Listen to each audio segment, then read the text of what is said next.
There was just so much uncertainty in our future, in his future, and that terrified me. So my husband used to tell me, wake up. Wake up because you're gonna miss it all.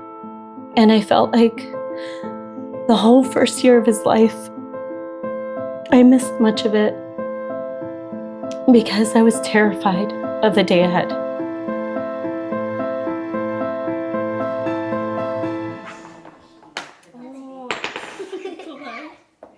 I don't think I could ever explain it. And he was definitely different. I felt it in my gut through every step. He was just a little more, I guess, interesting in a way, that I just paid a little bit more attention to the little details with him from the start.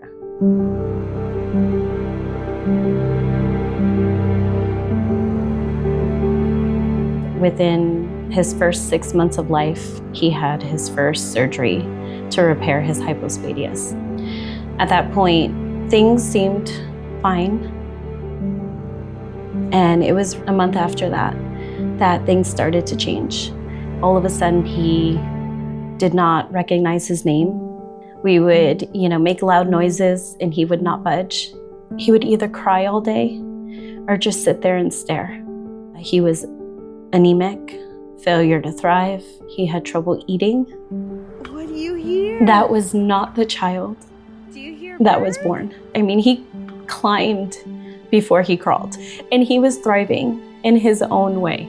I remember arguing with the nurse practitioner of, then what is wrong with my son? She told me that by the age of 3, he would be diagnosed with autism. And that was it.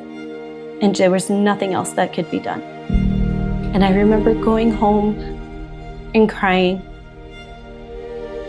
and thinking, I still have 2 more years until this happens.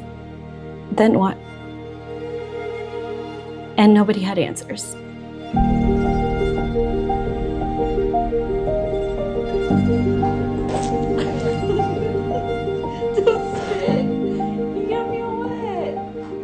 I was not gonna sit there until he was 3 years old to do something. So little by little, we just started to learn that there was another way. We had an amazing occupational therapist, and he was in feeding therapy, gave him the diagnosis of being on the spectrum. And they diagnosed him also with selective mutism and apraxia. I had gone ahead and asked her, well, how much longer do you think we have here? And she said, well, for selective mutism, maybe a minimum of 2 to 3 years. And at that point, I did not see it going that way. So we found a functional neurologist, and that's kind of when we started to figure out that he had a true neurological shutdown, and that's why his speech was affected. I love you too. And I can almost describe it like if there was a ton of static, on like a radio or a TV, and like I knew it was like his brain was like holding him down, He wanted to, and you can watch in his eyes like I want to do it, I want to participate, I want to have fun, I want to play with other kids, but I can't. Like I'm stuck, and as a parent, it stinks. I like to picture it as a light switch, where I felt like we could visually see that switch go off when his nervous system would shut down. And I didn't just want to reboot it, I wanted to turn that switch back on. And so I made that my goal.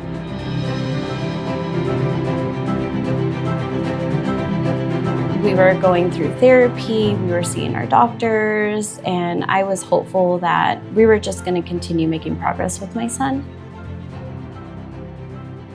We were in Arizona visiting family, and we were off schedule, so my kids were a hot mess. And so I remember sitting in the car praying, which is insane that I prayed exactly this, that I wish there was something, a device, anything that I can just push the button and it can do what I do for my family. When I first heard about the AO scan, I was definitely very, very hopeful. I had found out about allergy scans. I didn't know what the AO scan was. I got to talking with a lady who posted about it. Once she started telling me what it could do, I was in tears on the phone. It was a push of a button that could help me mom and parent my kids better, because I would be able to fit their needs instead of trying to figure it out.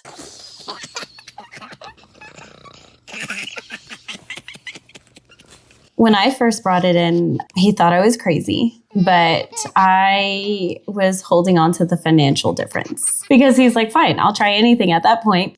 So I know if I could have at least brought it home and started showing some changes within our family, that he would say, okay, we can keep it. Like, you spend this money on these doctors and therapists and all, like, these people have all this training, all this schooling, and the money that it costs, and like, we're not seeing the results. She's over here and he's just listening to headphones, and like, I've seen tremendous progress.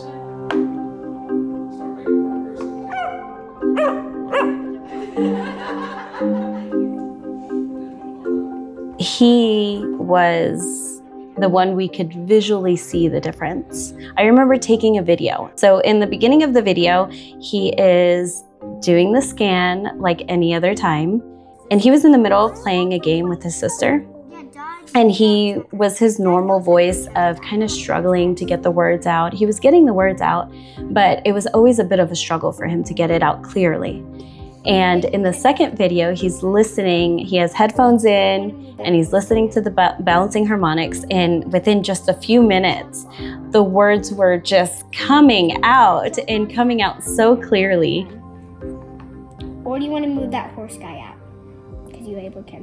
1, 2. Can I jump on over to that? And that was the biggest impact, where he went from struggling to speak to just letting those words flow. Can I jump on that guy? That guy? Yeah. No, because that's your teammate. I was so excited about it, and I showed the neurologist. I mean, he smiled from ear to ear, and he said, that's it, we're done. And I said, wait, what? And he said, you no longer need me. We haven't gone back since, and we've been using the AO scan ever since. It's kind of like he doesn't ever have to reboot his nervous system the way he used to, because now it doesn't ever completely shut down. We still had that ability to be able to communicate, to talk him through whatever it was.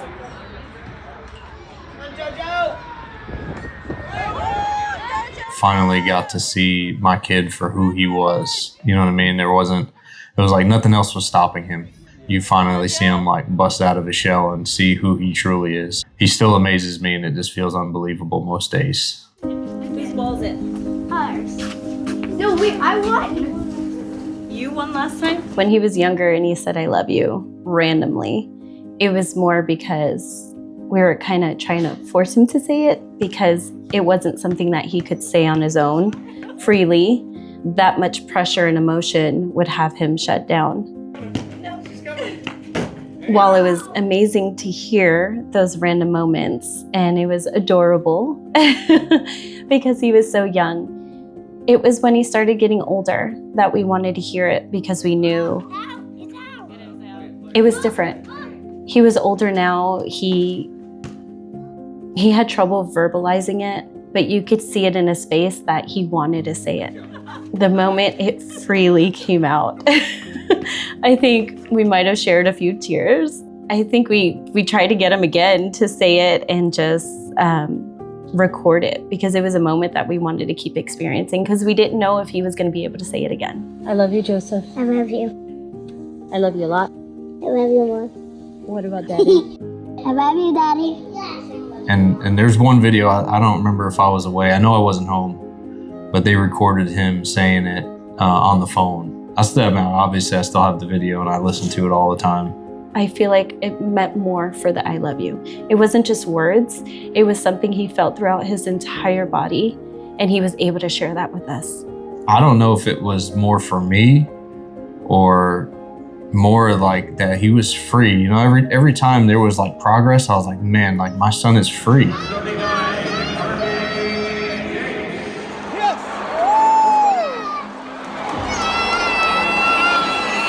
I was always so worried about his future, and I am so secure now.